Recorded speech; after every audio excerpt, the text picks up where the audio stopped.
Olá, meus amigos, minhas amigas, muita paz a todos. Em primeiro lugar, gostaria de agradecer o convite da Casa Espírita Antônio Bernardes para estarmos comentando um pouco sobre o Livro dos Espíritos. Quero primeiramente parabenizar a casa pela iniciativa de estudar obras básicas do Allan Kardec, porque às vezes a pessoa se diz espírita, mas ela só gosta de ler romances, né? Acha que está aprendendo tudo. E não, o ensinamento está nas obras básicas de Allan Kardec. O romance é bom para você se distrair, para você ler uma história, viajar nela. Às vezes tem alguns ensinamentos, mas até contraditórios, porque às vezes exprime a opinião daquele espírito. No Livro dos Espíritos, por que ele chama assim? Porque Kardec fazia pergunta para os espíritos superiores e recolhia as respostas através de vários médios diferentes, de vários países, e depois ele pegava todas as respostas e ia escolhendo aquilo que tinha consonância. Então, era um método científico, ele usou, por isso que ele chama também o espiritismo de uma ciência, porque ele usou de método científico. Então, a base da nossa doutrina espírita está nas obras de Allan Kardec. E o Livro dos Espíritos é uma coisa sensacional, fala de todos os assuntos, E é gostoso de ler, porque é pergunta, resposta. Então, parabéns à Casa Espírita Antônio Bernardes pela iniciativa, que outras casas também tomem essa iniciativa de fazer um estudo assim tão profundo, Tão bom. Eu escolhi para hoje o livro quarto do Livro dos Espíritos, ele é dividido em partes, Esperanças e Consolações, Penas e Gozos Terrenos. É a pergunta de número 920. Kardec pergunta aos espíritos: o homem pode gozar na terra uma felicidade completa? E eles respondem: não.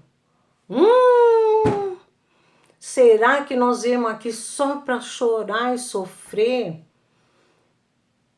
Os espíritas antigamente até acreditavam muito nisso. Que aqui é uma terra de sofrimento, ranger de dentes, que a gente tem que sofrer muito só para se aperfeiçoar. Tá certo que o sofrimento, a dor é uma alavanca, para nós irmos progredindo. Mas também não é exatamente assim, que nós não podemos ser felizes. Então vamos ler direitinho aqui para completar. Olha, o homem pode gozar na terra de uma felicidade completa. Aí os espíritos respondem: não, pois a vida lhe foi dada como prova ou expiação, mas dele depende abrandar os seus males e ser tão feliz quanto se pode na terra. E não é isso que a gente vê no dia a dia? Cada um enfrenta o mesmo problema de várias maneiras. Alguns já têm mais paciência, mais compreensão.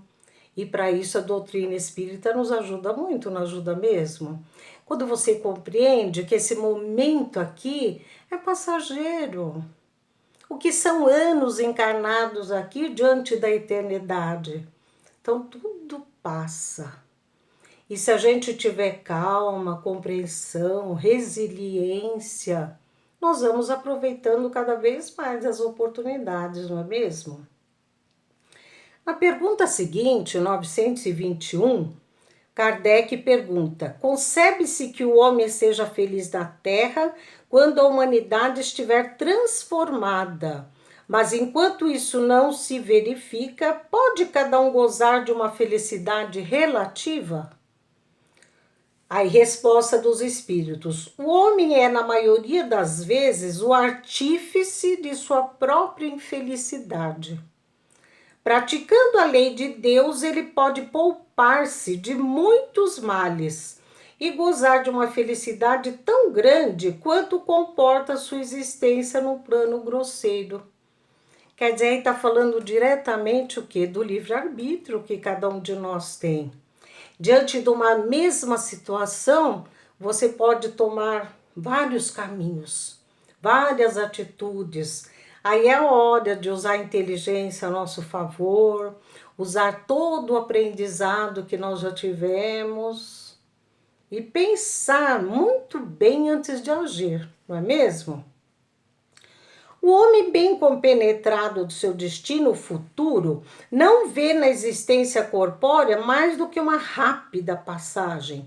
É como uma parada momentânea numa hospedaria precária. Ele se consola facilmente de alguns aborrecimentos passageiros, numa viagem que deve conduzi-lo a uma situação tanto melhor quanto mais atenciosamente tenha feito seus preparativos para ela. Olha que comparação linda, né? Somos punidos nesta vida pelas infrações que cometemos às leis da existência corpórea, pelos próprios males decorrentes dessas infrações e pelos nossos próprios excessos. Se remontarmos pouco a pouco à origem do que chamamos infelicidades terrenas, veremos a estas, na sua maioria, como a consequência de um primeiro desvio do caminho certo. Em virtude desse desvio inicial, entramos num mau caminho e, de consequência em consequência, caímos, afinal, na desgraça.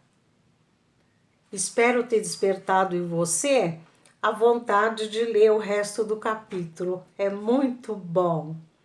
Muito obrigada, fiquem em paz.